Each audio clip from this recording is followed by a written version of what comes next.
السلام عليكم شيخ. وعليكم السلام ورحمة الله وبركاته. شيخ وهل سؤال قوي ku diyaarna Mhm, sheekhu dowladda oo Soomaaliya u shaqeeya nabadii nolol mhm, marka waxaa lacag ku qaataa dadkii oo mucaaradka soo horjeedinaa oo social media ku difaaco waa lacagtaas ku qaataa mhm. marka diinta islaamka maxay ka qabtaan نعم lacagtaas xaaraan wey akhi jaajuusnimo wey lacagta jaajuusnimo lagu qaatana xaaraan ma midda kale qof fiiri bini aadanka ilaahay hadda waxaa ayadan aan soo jeeha antum jaadaltum canhum fi lxayaati addunya adduunya ayaa ku ka dooday ama aad wax ka sheegtay qof ina caysa diinta ma banaano kow qofka u ahaado midda kale dembiga oo adiga aad galaysid inaa qof kale u gashid qiyaamaha ka waran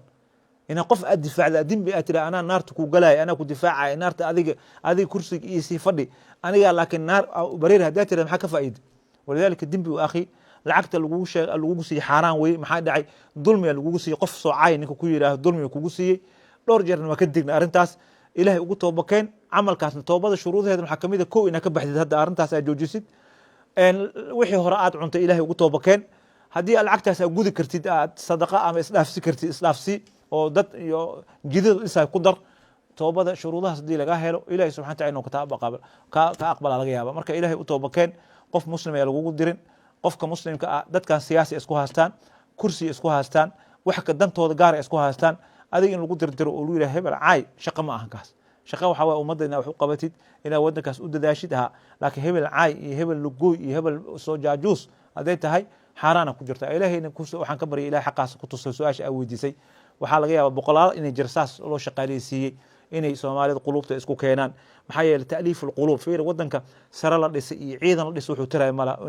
ta'alif bayna quluubihim ilahay inuu quluubta isjeclaysiiyo maxaa yeeley caayda quluubtay kala geysaa nebigu diinta waxay noo diiday gaalada inaan cayno ilaahadooda si ay diinta ilaahyadeena u caynin aa la diiday nebiga calayhi salatu wasalaam maalin wuxuu ku yidhi ma jecelya midkiin inuu hooyadiis caayo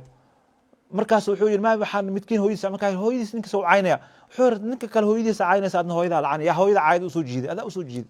wadalika ummaddan lakala geeyey oo social media la iskugu diray wadanayaa tahay may aad gumaysa kalkaalaa tahay kanaa taha la dhahayo waa waxyaabaha khatarta ee mustaqbalka islaamka oo biri oo naarta ummadda ay geynaysa weye marka ilahay ka cabsada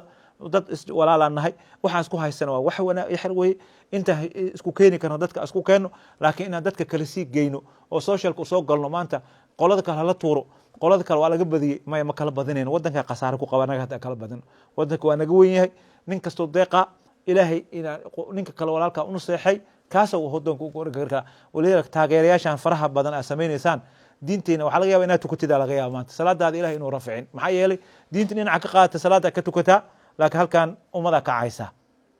nabiga calayhi salatu wasalaam waa sheegay qiyaamaha muflisaa naqaysa adigu waxaa imaanaysaa salaad iyo soon oo ku aalin maxaa dhacay dadkaa dulmisa xasanaadkaaga la siinaya marka ilaahay siyaasiyiintiina iskendirin dad walaalaa nahay diinta isku jecel kuwan difaacayda siyaasiyiinta waxaa leeyahay ilahay ka cabsada waa xalaqada maanta kusoo